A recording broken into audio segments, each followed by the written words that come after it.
Students question. Sir मुझे English समझ में आती है लेकिन मैं बोल नहीं सकता या बोल नहीं सकती, क्या करूं?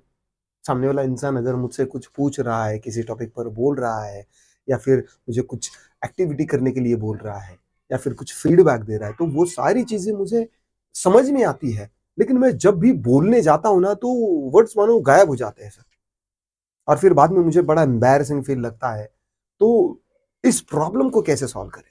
तो आज की वीडियो में, अगर आपको इंग्लिश समझ में आती है लेकिन आपको बोलना नहीं आता, तो सबसे पहले इसके टॉप 3 प्रॉब्लम्स को समझ लेना, और उसके बाद मैं आपको 3 टिप्स दूंगा जिसके थ्रू आपका इंग्लिश की अंडरस्टैंडिंग पावर फास्ट होगी और स्पीच प्रोडक्शन आपका एकदम फास्ट हो जाएगा और आप fluently and confidently record time में बोलना सीख जाओगे। चलिए शुरू करते हैं। देखो, आपको इंग्लिश समझ में आती है लेकिन आप बोलने जाते हो तो बोलना नहीं आता। इसका पहला ऑब्वियस रीजन है thinking about the grammar rules.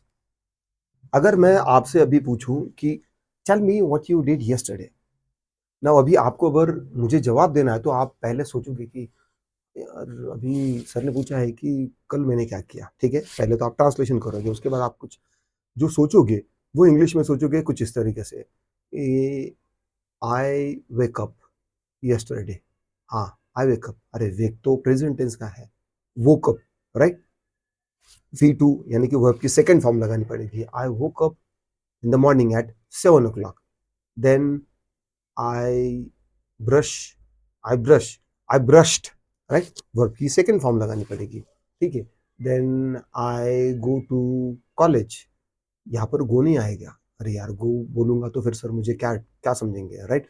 So I went, went आएगा, I went to the college at 8 o'clock, right?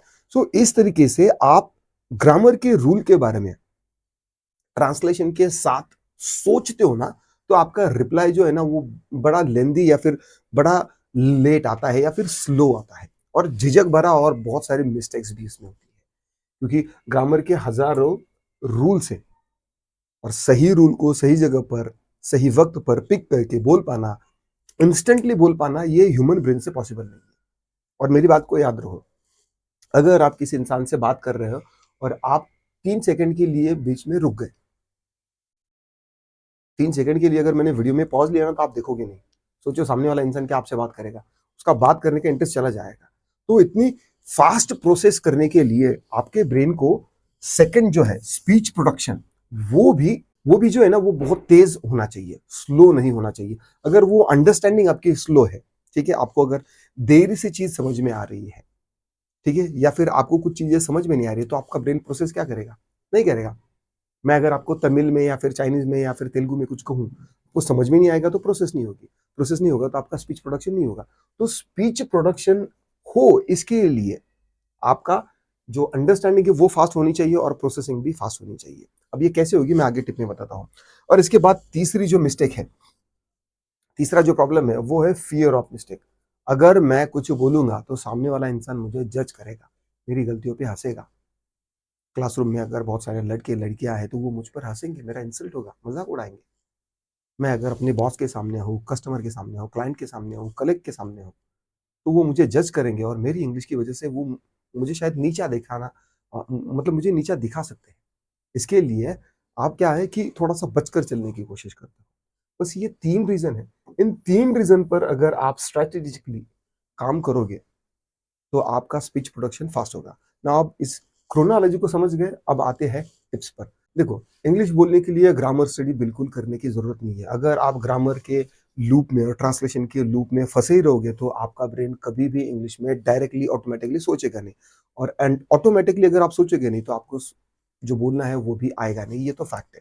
ठीक है, अब मैं आपको इस वीडियो में एक्सप्लेन नहीं करूंगा कि ग्रामर क्यों जरूरी नहीं है। इसके लिए मैंने अलग से एक वीडियो बनाई है, आप उस पर जाकर देखोगे तो आपको समझ में आएगा कि बिना ग्रामर स्टडी के भी कैसे इंग्लिश बोलना पॉसिबल है। इस वीडियो की लिंक मैं आपको यहाँ पर आई बटन में या फिर नीचे डिस्क्रिप्शन में दे दूंगा, वहां जाकर आप आपकी लर्निंग की जर्नी बिल्कुल शुरुआत से शुरू कर सकते हो। दूसरा, आपका स्पीच प्रोडक्शन तेजी से हो इसके लिए इंग्लिश माइंड ट्रेनिंग भी जरूरी है।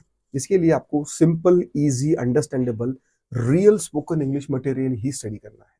अगर आप इस वीडियो से उस वीडियो पर, इस वीडियो से उस वीडियो पर, ये सारे टीचर्स के ट्रांसलेशन के लूप में फंसोगे ना तो ये होगा नहीं ना। अभी आपकी इंग्लिश माइंड ट्रेनिंग कैसे होगी, वो भी सारी इंफॉर्मेशन मैंने उसी वीडियो में बताई है जिसकी मैं बात कर रहा था, जिसमें आपका इंग्लिश माइंड जो है वो इंग्लिश में ही सोचने लगेगा।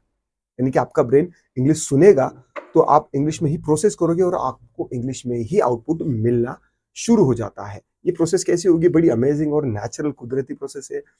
आपको ज़रूर ये वीडियो चेक करना चाहिए। और उसके बाद फियर ऑफ मिस्टेक। देखो, गलतियाँ होना आम सी बात है। Mistakes are proof that you are trying. It's all right, everybody makes mistake and this is how we learn. हम सब ने ऐसा ही तो सीखा है। हम कोई माँ के पेट से थोड़ी ना सीख कर आए हैं। यहीं पर गलतियां होगी, लेकिन उन गलतियों को कैसे रेक्टिफाई करना है और कैसे सही तरीके से इंग्लिश सीखना है, ये अगर आपको पैटर्न समझ में आ गया तो आप रिकॉर्ड टाइम में फ्लुएंटली एंड कॉन्फिडेंटली बोलना सीख जाओगे। और आपका जो इंग्लिश समझना और ये जो स्पीच प्रोडक्शन लेट है या फिर मुझे बोलना नहीं आता, ये जो प्रॉब्लम है ना, इसको सॉल्व होने में धीरे धीरे शुरुआत हो जाएगी। Alright, so this is all for today's video. अगर आपके कुछ क्वेश्चन है तो इस वीडियो के नीचे कमेंट करिएगा। मैं नेक्स्ट वीडियो में आपको अगर पॉसिबल हो सके तो उस पर एक डेडिकेटेड वीडियो बनाकर आपके लिए शेयर करूंगा।